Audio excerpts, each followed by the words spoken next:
सन 2003 में मेरठ में जगदीश छावड़ा का मकान बनाए थे। हम पैसे से बिल्डिंग ठेकेदार हैं।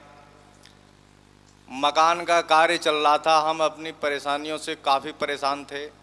एक दिन जगदीश छावड़ा हमसे पूछा, हम उसे अपनी घर की सारी स्थिति बताया। छावड़ा जी ने कहा कि माँ से जाके मिलिए, वैसे इन साल प्रोग्राम होंगे, माँ मेरठ आएगी और उनके दर्शन मात्र से तुम काफ़ी हद तक ठीक हो जाओगे, तुम्हारी परिवार भी ठीक हो जाएगी। और ऐसा ही हुआ। माँ मेरठ आई, माँ का दर्शन किया। दर्शन करने के साथ ही 90% परेशानियों से छुटकारा मिल गया। हमारी पत्नी भी बीमार रहती थी, जिसकी हर महीने 2500-3000 की दवाई लाते थे। हमारी लड़की 1.5 साल की थी। लोकप्रिय अस्पताल मेरठ में काफ़ी प्रसिद्ध है। 1,35,000 रुपये खर्च करने के बाद उसे हम बचा पाए थे। और काफ़ी कर्ज था, नाना प्रकार की परेशानी से घिरे हुए थे। माँ की ऐसी कृपा हुई, आज मेरठ में अपना मकान हुआ है और 200 गज की प्लॉट भी पड़ा है और तरह तरह की बीमारियों से छुटकारा मिल गया। आज हमारे घर में 1 रुपये की दवाई नहीं आता। सन 1998 से हमारे शरीर में एकाएक खुजली का प्रॉब्लम हुआ था, जो नहाने के बाद आधा घंटे तक हम बहुत परेशान रहते थे। जी करता था अपने आप को नष्ट कर दें। पिछले बार हम माँ से मिले, माँ को बताया। उससे पहले भी हम मिले थे, लेकिन माँ को नहीं बताया। मैंने कहा जल और तेल से राहत मिल जाएगी। लेकिन 3-4 साल तक आराम नहीं होने के बाद पिछले बार माँ से कहे, माँ ने आशीर्वाद दिया। 80% आराम हो चुका है। थोड़ा बहुत हमारे में कमी है, रह गई है, और वो भी शायद हमारी खुद की कमी से हुआ होगा। हम अपने आप को माँ के बताए हुए रास्ते पे नहीं चला पाते हैं। हमारा काम ठेकेदार का है और ठेकेदारों वाली वसूल है, झूठ बोलना, लोगों को परेशान करना। मैं अपने आप को काफ़ी बदलना चाह रहा हूँ और माँ से प्रार्थना करता हूँ वो हमें ऐसी शक्ति प्रदान करे जो हम अपने आप को बदलकर माँ की बताए हुए रास्ते पर चल सकूँ।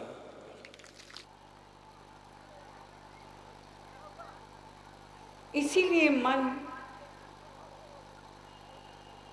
जगह जगह उस सच्चे रूहानी रस को ढूंढता है। जिसकी प्राप्ति नहीं होती वो टिकता है।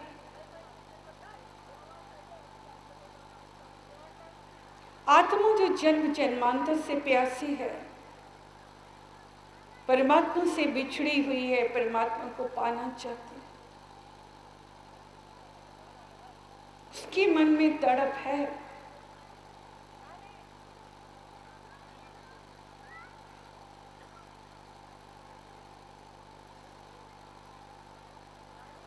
पर मन के स्वार्थी स्वभाव होने के कारण उसे आंखों से जो नजर आता है उसी को सच मानने का वो भूल कर बैठता है।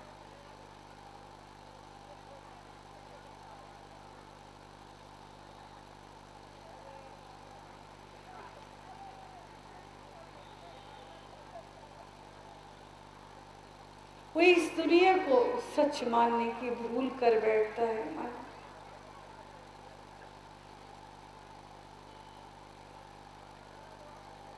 सुख की चाहत कहीं मन को भी होती है, इसीलिए मन हर जगह लगाता है, ठहरता है। सुख ना मिलने पर मन ऊब भी जाता है, थक भी जाता है और टूट भी जाता है। अक्सर लोगों से सुना होगा, लोग ऐसा कहते हैं कि हमारा मन नहीं लगता, मन टूट गया।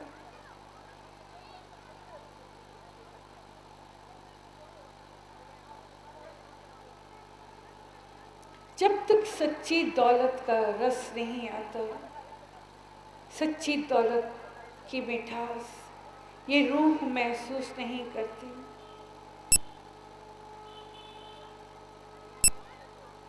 जब तक मन को यकीन नहीं आता, मन रुकता नहीं, ठहरता नहीं।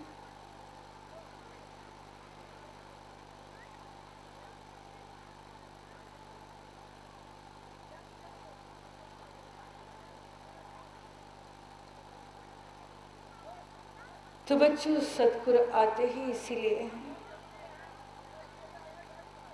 आप सबको रूहानी रस का एहसास दिलाना।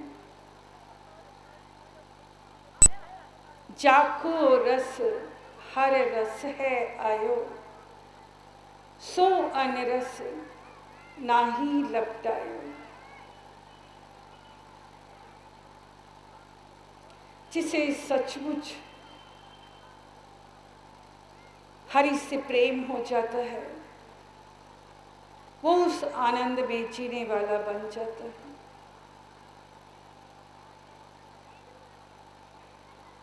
वो सुख को निरंतर महसूस करता है। जी हाँ बच्चों, जाको रस हर रस है आयो। जिसे भी परमात्मा से प्रीत हो गई, वो प्रीत के आनंद को महसूस करता है और प्रीत के सुरूर में खोया रहता है।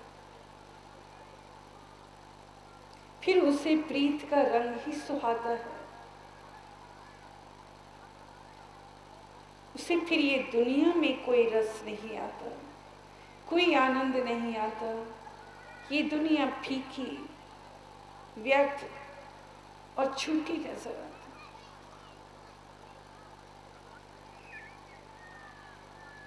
यानी कि दुनिया का वास्तविकता क्या है? जिसे परमात्मा से प्रीत हो जाती है, उसी को दुनिया की वास्तविकता भी नजर आने लग जाती है कि ये जगत झूठा है, इसकी प्रीत झूठी है, यहाँ के लोग झूठे हैं। अगर कोई सच्चा है तो सच्चा साहिब हमारा।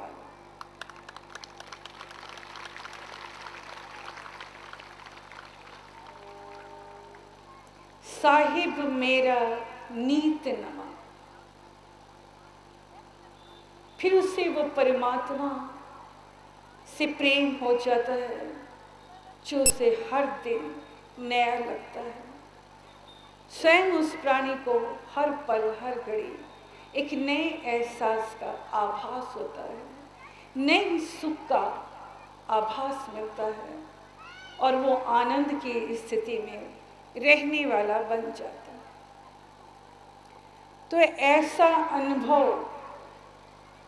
हमें तब होता है जब हम सतगुरु की शरण में जाते हैं, सतगुरु से प्रीत करते हैं, सतगुरु की दया मेहर होती है।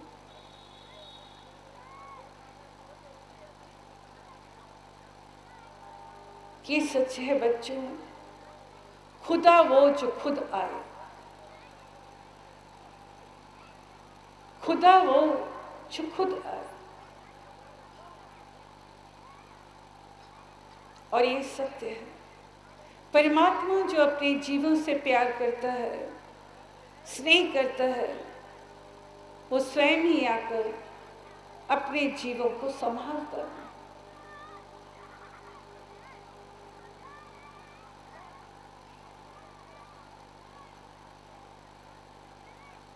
तो सतगुरु आकर आपको संभालते हैं, आपके दृष्टिकोण को, आपके नजरिए को बदलते हैं कि आपको अपना जीवन परमात्मा के लेखे लगाना है।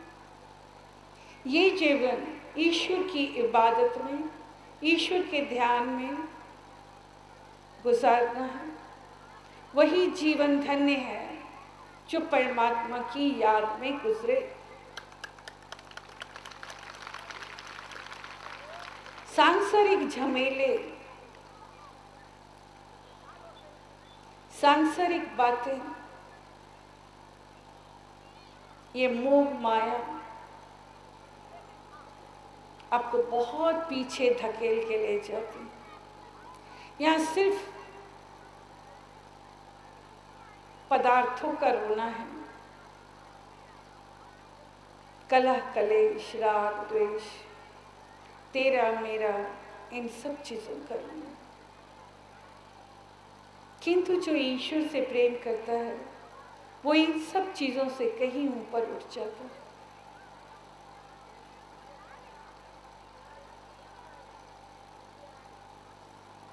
और ये समझ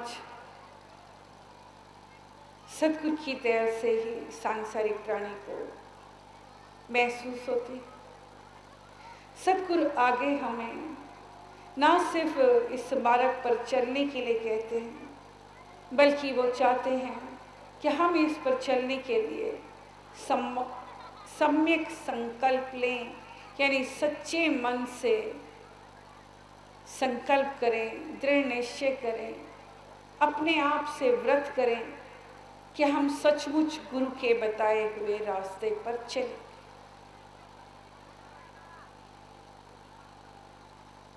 जी, आपकी माँ 4 नवंबर को संकल्प दिवस मनाती है, जिसके पीछे एक ही मकसद है कि माँ से जुड़े हुए सांसारिक प्राणी माँ की बताई गई शिक्षाओं का अनुसरण करें, उन शिक्षाओं को जीवन में धारण करें और अपना जीवन सुहेला करें, अपने जीवन में आने के मकसद को सार्थक करें। इस दिन हर प्राणी को संकल्प लेना पड़ता है, अच्छाइयों को धारण करने का संकल्प और बुराई को त्यागने का संकल्प, क्योंकि बिना संकल्प किए आप इस मार्ग पर नहीं चल सकते। ये माया जगत है जो हजारों बार आपको भरमाएगा, बहुत बार आपका मन करेगा, आनंद आएगा, सुख मिलेगा, बहुत बार आप आगे की सीढ़ियां चढ़ेंगे। जितनी सीढ़ियां चढ़ेंगे, सांसारिक प्राणी, जगत के लोग, रिश्तेदार, जिन बंधनों में आप जकड़े हैं, उनके एक झटके से आप जितना ऊपर चढ़े होते हैं उतनी ही सीढ़ियां नीचे भी उतर आती।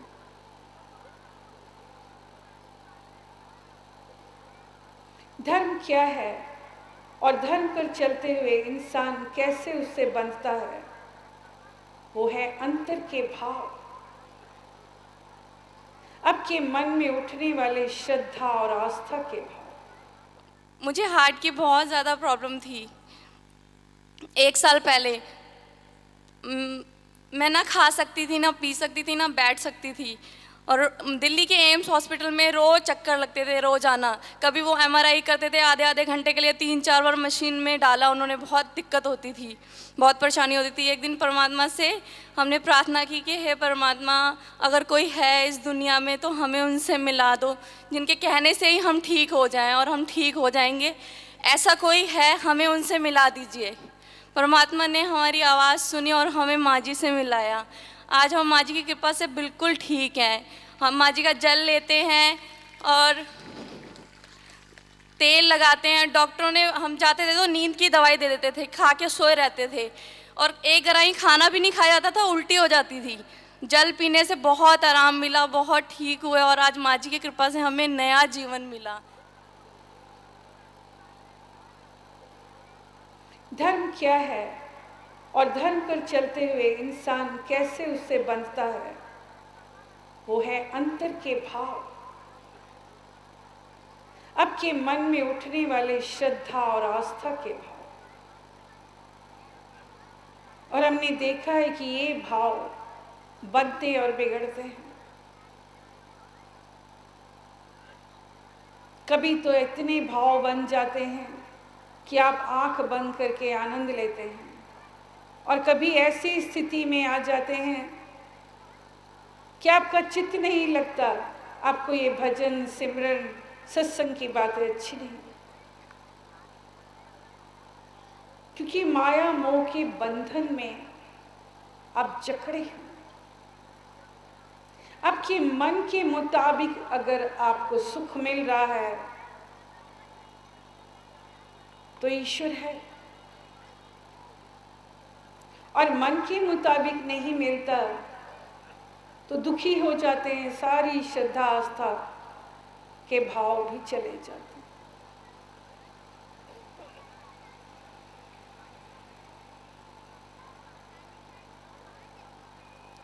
बच्चों, साफ जाहिर है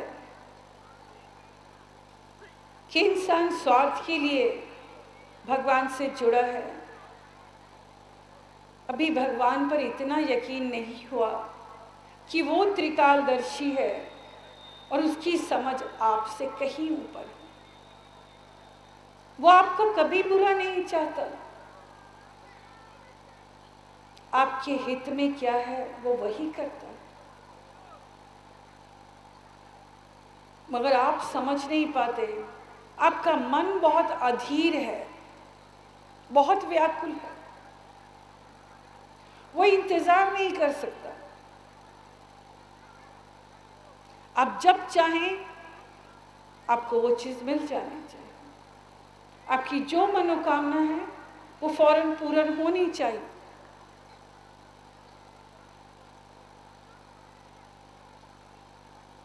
ये दुनिया आपके मन के मुताबिक नहीं चल रही। इस दुनिया को चलाने वाला विधाता एक ही है, और ये दुनिया उसके हुक्म से चल रही है, उसकी मर्जी से चल रही है। अगर किसी कार्य के, किसी मनोरथ के पूरे होने में समय लग रहा है तो इसके पीछे भी कोई अच्छाई निहित है। समय स्वयं उसका जवाब देता है कि परमात्मा आपको क्या समझाना चाहता है, ईश्वर क्या दर्शाना चाहता है, ईश्वर किस प्रकार आपको बचाना चाहता है। आपकी मनोरथ पूरे ना होने के पीछे भी ईश्वर कहीं आपकी रक्षा कर रहा है, बचाव कर रहा है। आप नहीं समझ पाते। आप जिस चीज को पाना चाहते हैं उसमें आपका हित नहीं, अहित है, लेकिन उस चित्र को, उस सच्चाई को उजागर करने में समय लगता है।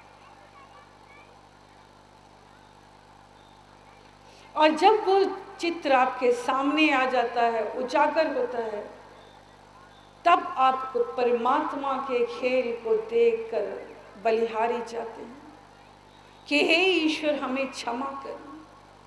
जिस समय हमारी बात नहीं बनी थी हम आपको दोषी ठहरा गए। हम इसके ऊपर एक कहानी सुनाना चाहेंगे, सच्ची कहानी।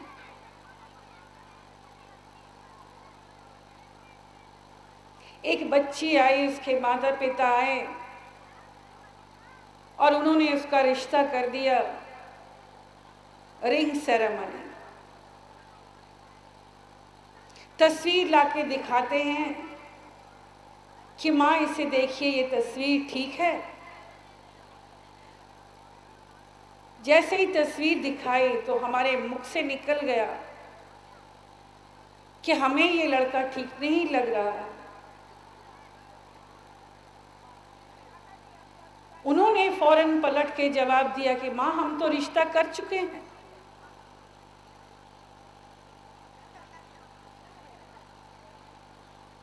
हम वहीं चुप हो गए। उसके पिता ने कहा कि हमने 1.5 लाख रुपया भी लगा दिया।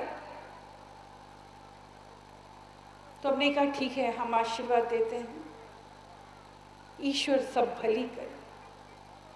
हमने सिर्फ इतना जवाब दिया कि ईश्वर सब भली करे।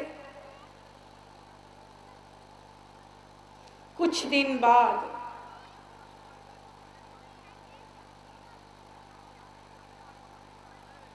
वही लड़की आती है और रोती हुई, बिलखती,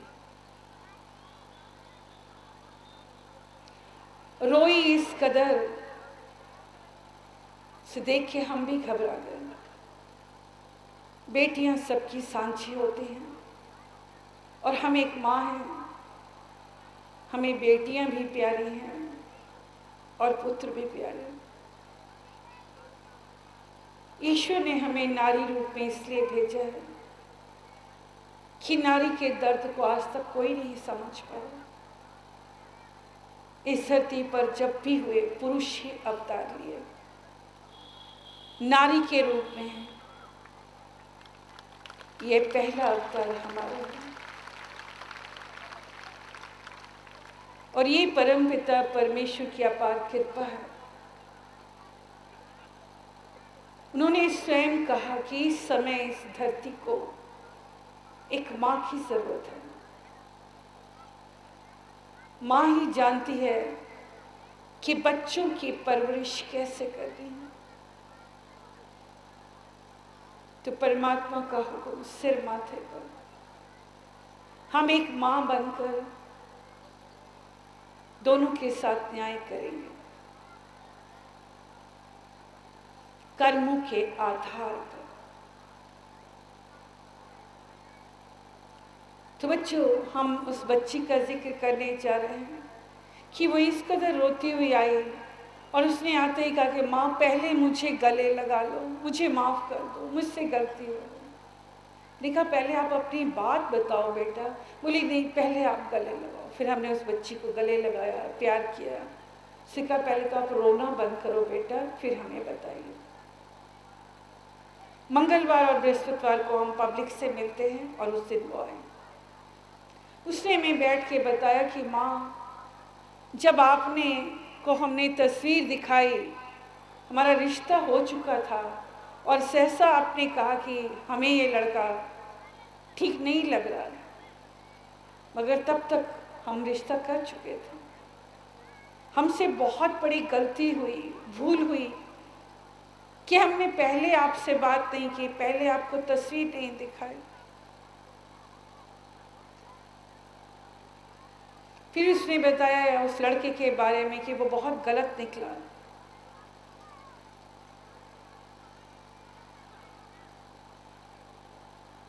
पहले तो उससे बहुत सारी बातें करते रहे, बाद में मुकर गया कि मैं तुमसे रिश्ता नहीं कर सकता। उस लड़की के बारे में, उसके चरित्र के बारे में उस परिवार वालों को बहुत कुछ मालूम हुआ। से बहुत सी बातें बताई बच्चों। हमने उस बच्ची से कहा कि अभी भी आप बच गए,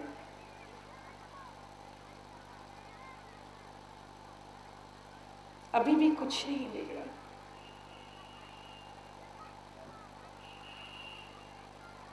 ईश्वर ने अभी ही पर्दा उठा दिया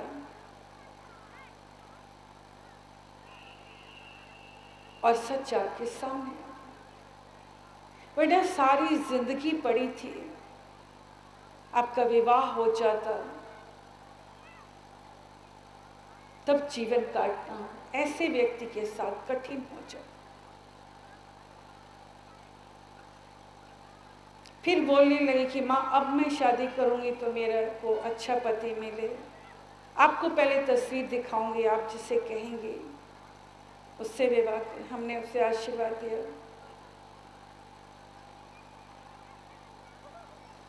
कि ईश्वर की कृपा से अब जो भी होगा सब अच्छा होगा। हम यहाँ बैठी हुई समस्त जनमानस से कहेंगे, माँ की दिल से दुआएं हैं कि हर बच्चा जगत में सुखी हो।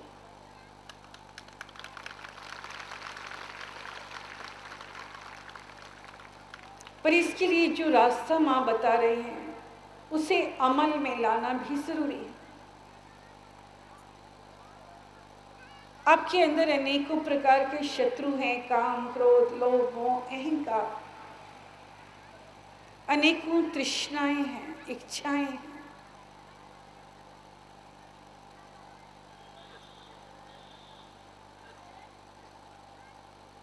और इंसान भटक जाता है। इस भोग योनि में आकर इंद्रियां कभी तृप्त नहीं होती। हम ये भी बता दें कि जिन इंद्रियों की तृप्ति के लिए इंसान भोग योनि को जीता है, वो इंद्रियां कभी तृप्त भी नहीं होती। जितनी प्यास बुझाएंगे वो उतनी प्यासी रह जाएंगे।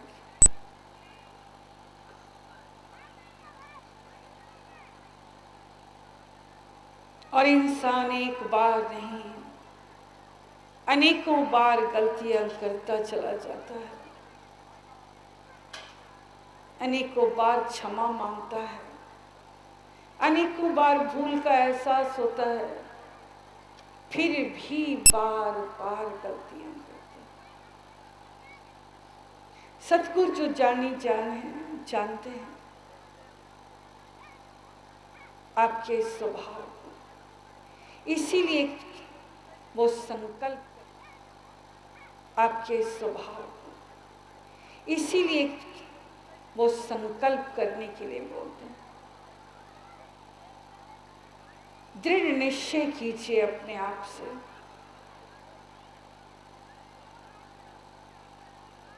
कि आप इस मार्ग पर चलते हुए भटकेंगे नहीं, भटकना में नहीं पड़ेंगे। माया मोह के बंधन से खुद को दूर रखें।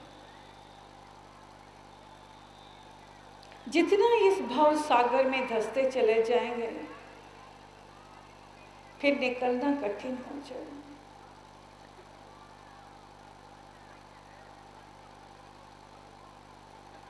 तो बच्चों, यहां आकर आपको संकल्प लेना है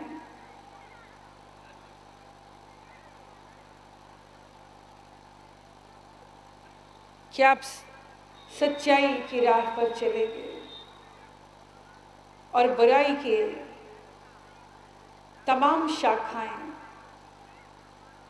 जो इस माया जगत से आपको जोड़े हुए हैं, उससे अपने आप को बचाएंगे। झूठ, फरेब, चतुराई, चालाकी से दूर रहिए। सतगुरु आकर जो अगली शिक्षा देते हैं कि आपको सम्यक कर्म करना है, सच्चा कर्म करना है। उसके लिए जरूरी है प्रेम योग, ध्यान योग, भक्ति योग और ज्ञान योग। प्रेम परमात्मा का सबसे बड़ा गुण है और सतगुरु की कृपा से ही किसी विरले के अंदर प्रेम का कण अंकुरित होता है, जिसे सच्ची प्रीत कहा है। सच्ची प्रीत ही इबादत है जो दिल से की जाती है। दिल से आप किसी के हो गए तो फिर उससे जुदा नहीं हो सकते। दिल में अगर उसे बिठा लिया तो फिर दिल से उसे निकाल नहीं सकते।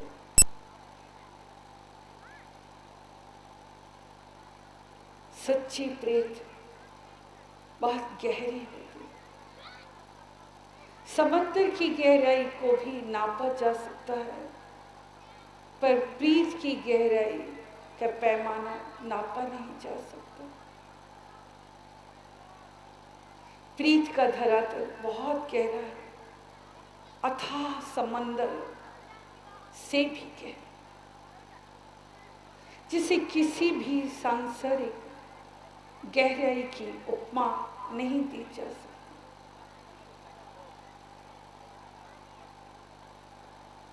ये प्रेम का समंदर आपके हृदय में ही हिलोड़े खाता है, ईश्वर की कृपा से।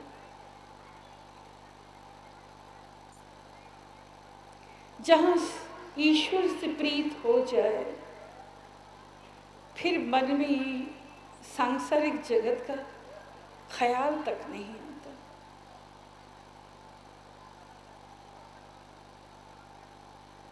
आप इसी संसार में रहते हैं, लोगों के बीच, पर आप दुनिया से अलग अपनी ही दुनिया में जीते हैं।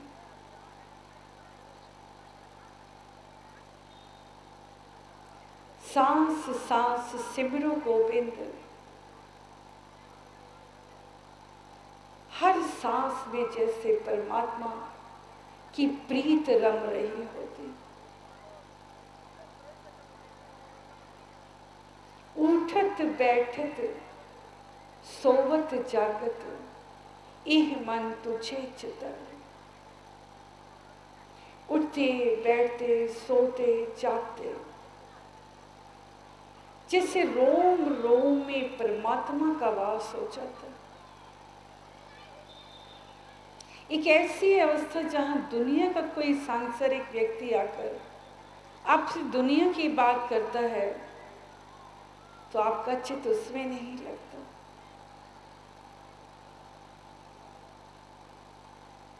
आपका मन ध्यान में, सिमरन में डूब के रह जाता है। आपसे सामने वाला क्या बात कर रहा है, आपका चित्त उसमें नहीं होता।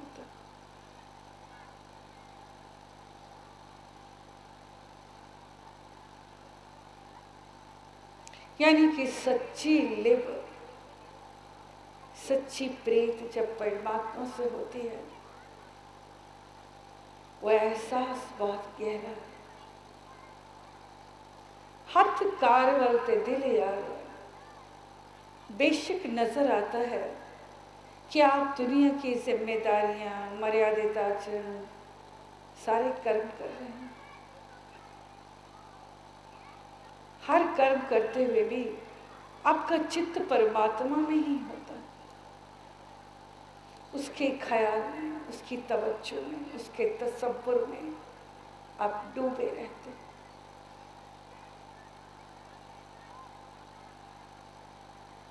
इस अवस्था को कहा गया प्रेम योग। योग माने जुड़ जाना। आप उसके प्रेम में उसके हो जाते हैं, उसमें खो जाते हैं। खुद की सुध बुध नहीं होती।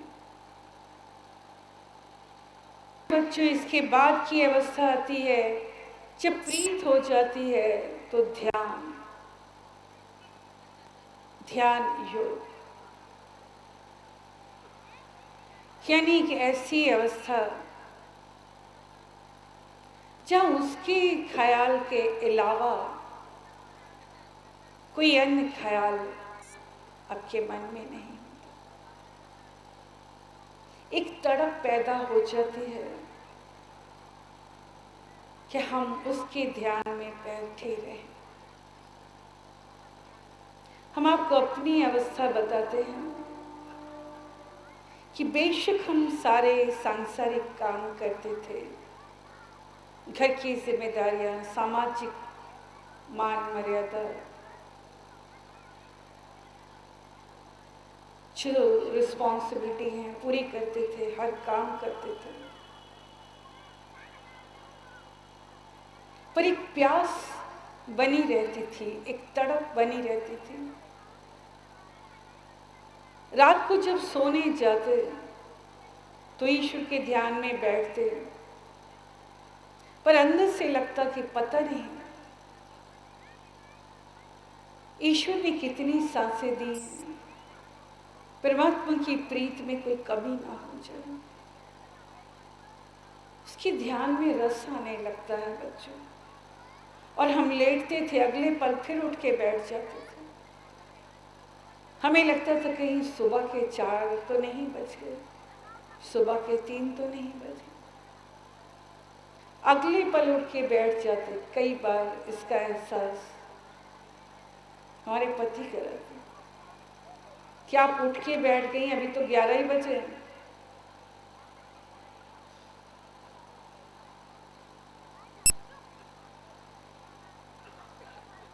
और ईश्वर बताते हैं कि आपका ये हाल था कि हम सारी सारी रात लीव लग जाती थी उसके आनंद में, उसके स्वरूप में हम बैठे रहते थे घंटों। आपको बताना चाहेंगे कि प्रातः 4 बजे उठकर सारा घर का कार्य करना, 9 बजे तक सब कुछ, सारा कार्य 9-10 बजे तक हो जाता था। और उसके बाद दरवाजे बंद करके हमें ये लगता था कि ईश्वर के ध्यान में बैठ जाएं। एक तड़प होती थी। फिर बाहर से कोई खटका कर चला भी जाए, हमें इसका पता नहीं चलता।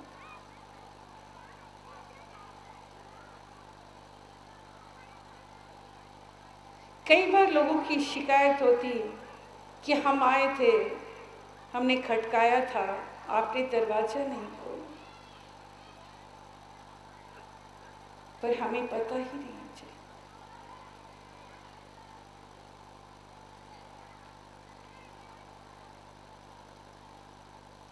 हमें उस परमात्मा के ध्यान में हम लीन थे, वो रस, वो आनंद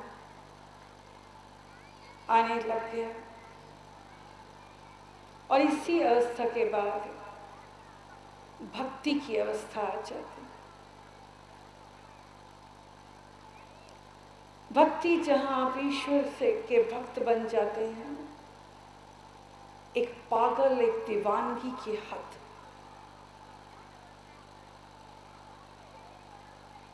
जहां तड़प उठती है, बेचैन हो जाते हैं, लगता है कि अगले पल आपकी जान निकल जाए। एक ऐसी प्यास हर आहट पे लगता था कि वो परमात्मा करीब है। उसका ख्याल भी आता किसी चीज का तो उसका जवाब मिल जाता था। कोई सवाल मन में उठे तो रिप्लाई मिलता था और हम मछली की तरह छटपटाते कि वो इतना करीब है, अंतर्यामी, सब सुन रहा है, हर बात का जवाब दे रहा है, तो फिर दिखाई क्यों नहीं देता।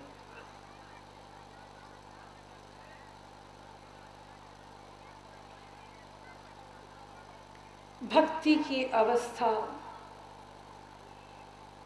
जहां से चटपटाहट, बेचैनी, तड़प, दीवानगी की हद, प्यास इतनी बढ़ जाती है, खुद को संभालना कठिन हो जाता है।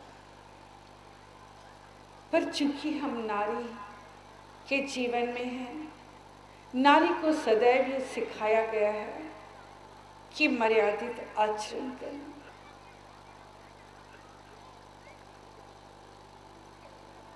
और हमने हमेशा इस बात का ध्यान रखा। बेचैन होते, तड़प होती, परमात्मा को पुकार लेते, सारा सारा दिन उसकी याद में रोते कि वो पढ़ रहा है, देख रहा है, पर दिखाई क्यों नहीं देता। हर शख्स के अंदर उस परमात्मा को ढूंढने लगे। ऐसा सुन चुके थे कि परमात्मा जब भी प्रकट होता है, किसी मनुष्य के शरीर में ही प्रकट होता है, मनुष्य रूप में ही दिखाई देता है।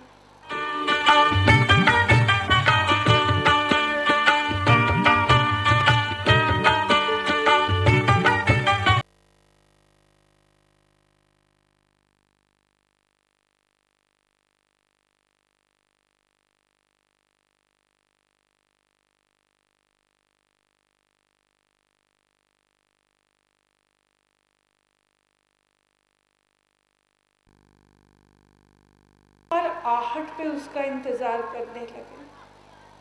हर आने वाले शख्स को गौर से देखते, कहीं आने वाले शख्स के अंदर परमात्मा तो नहीं आ गया। तो बच्चों, भक्ति की अवस्था और भक्ति की अवस्था ही वैराग्य की अवस्था में आ जाती है। और हमें 7 साल वैराग अवस्था भी गुजारे, उस परमात्मा के लिए तड़पे और अंत में ज्ञान का बोध होता है जब परमात्मा का साक्षात्कार होता है।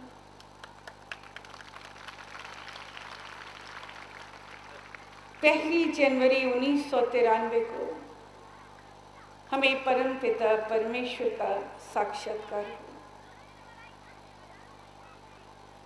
तो मनुष्य योनि में आकर बच्चों, गुरु हमें सिखाता है कि हमें किस प्रकार के कर्म करने हैं, किस प्रकार की भक्ति करनी, किस प्रकार से साधना करनी। इस दुनिया से विरक्ति लेकर हमें परमात्मा से लेव लगाना। पर संसार में रहकर मर्यादित आचरण और सत्कर्म करना कभी नहीं भूलना।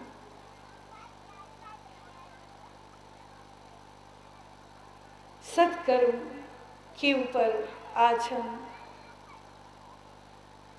रहीम जी की कथा सुनाना चाहेंगे। रहीम खान के नाम से जाने जाते थे और ये कवि हुए। बहुत सुंदर सुंदर इन्होंने दोहे लिखे हैं। रहीम का एक दोहा, रहीमन धागा प्रेम का मत तोड़ो चटकाए। रहीमन धागा प्रेम का मत तोड़ो चटकाए, तोड़े से फिर ना जुड़े, जुड़े कांट पड़ जाए।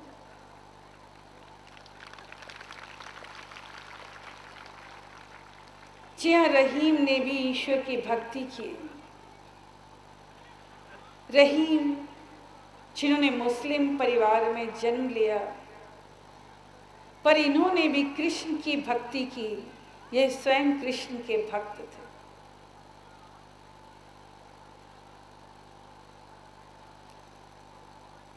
और रहीम अकबर के दरबार के दरबारियों में से एक थे। अकबर के दरबार में 9 रत्न थे, उसमें एक रत्न रहीम भी थे। अकबर बादशाह ने रहीम को एक बार युद्ध के लिए भेज दिया। दक्षिण के एक हिंदू राजा के साथ रहीम का युद्ध हुआ।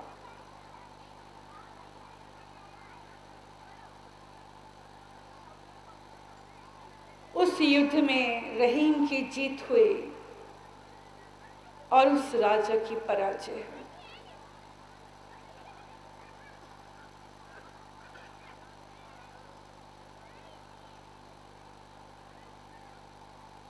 उस राजा ने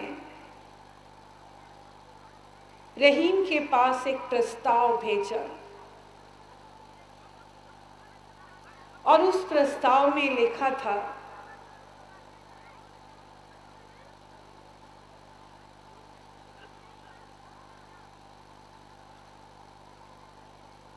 कि आप जैसे शूरवीर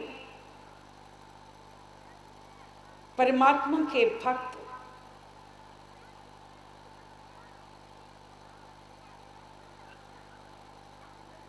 के साथ मैं मित्रता का संबंध जोड़ना चाहता हूं, और अगर ये संबंध जुड़ जाता है तो मेरे लिए ये गौरव की बात होगी।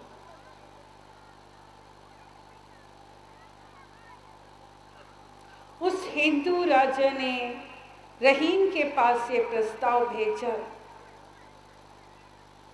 कि आप सूरवीर हैं, आपकी विजय हुई और आप प्रभु भक्त भी हैं। इसलिए आपके साथ मित्रता करके मुझे गौरव होगा। क्या आप मेरी मित्रता स्वीकार करेंगे?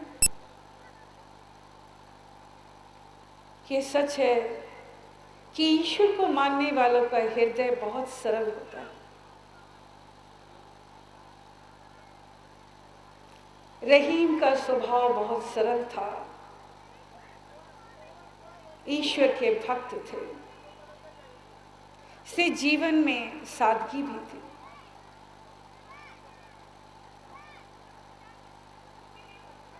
और प्रेमी भी थे क्योंकि कृष्ण के भक्त थे। रहीम ने सहज ही उनकी मित्रता को स्वीकार कर लिया और जवाब में लिख भेजा कि हम आपको अपना मित्र स्वीकार करते हैं।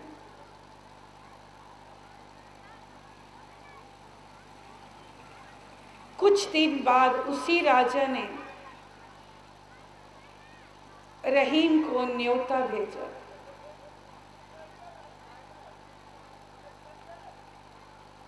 कि हम चाहते हैं कि जाने से पहले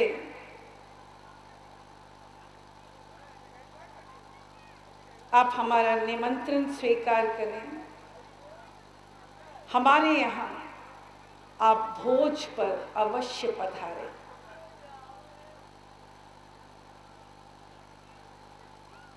रहीम ने सोचा कि जब मित्रता कर ही ली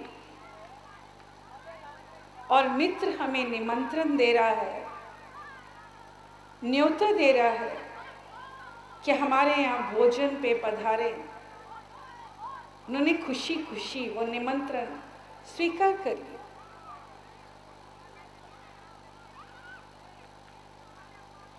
कहते हैं रहीम के हृदय में सच्चाई थी। बच्चों, जहां बंदगी है, भक्ति है, उसी हृदय में सच्चाई नजर आती। रहीम अपने एक सेनापति के साथ, सेनानी के साथ उस राजा के द्वार पर पहुंचे।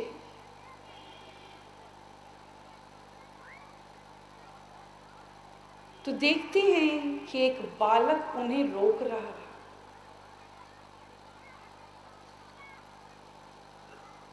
वो बालक कहता है कि आप इस राजा के निमंत्रण पर मत जाइए।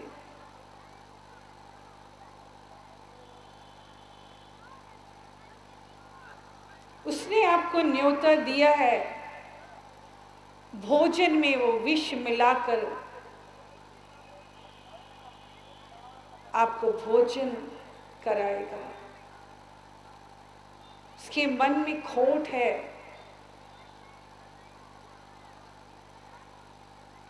आप वापस लौट जाएं।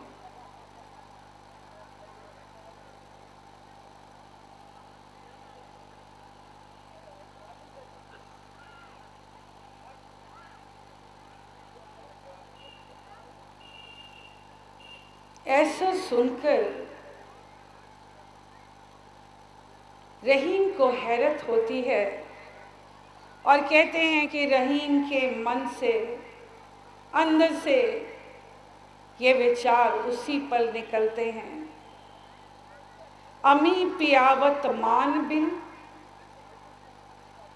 अमी पियावत मान बिन, कह रहीम ना सुहाए, प्रेम सहित मरीबो भली, जो विष दिए बुलाए। उन्होंने कहा कि मेरा मन नहीं मानता कि कोई मुझे स्वयं बुलाए और फिर मुझे मारने के लिए मुझे विष दे। ये मैं कैसे मान सकता हूं?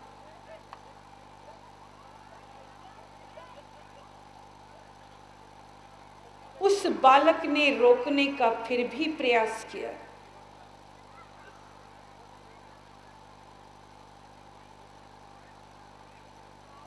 रहीम ने पलटकर उस बालक से कहा कि मैं तुम्हारी बात क्यों मानूं? क्या तुम कृष्ण हो? रहीम ने कहा कि मैं तुम्हारी बात क्यों मानूं? क्या तुम कृष्ण हो? उस बालक ने कहा कि अगर मैं कहूं कि हाँ मैं कृष्ण हूं तो? कहते हैं उसी पल उस स्थान पर प्रकाश ही प्रकाश हो गया। उस बालक ने कृष्ण का रूप धारण कर लिया।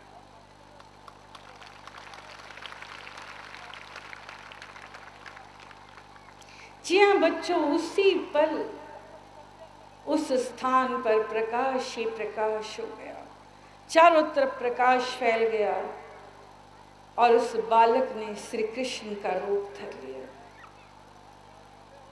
रहीम चकित से देखते रह गए। रहीम ने झुककर उनके चरणों को छुआ और रहीम ने कहा, प्रभु जैसी आपकी इच्छा। हे प्रभु जैसी आपकी इच्छा। ऐसा कहकर चरण वंदना करके रहीम ने प्रणाम किया तो देखते हैं कि वो बालक भी गायब है, प्रकाश भी गायब है और श्री कृष्ण भी कहीं नहीं दिख रहे। उन्हें यकीन आ गया कि स्वयं प्रभु मुझे बचाने आए थे। उस बालक का रूप धरकर इतनी देर समझाते रहे, मैं समझ नहीं पाया।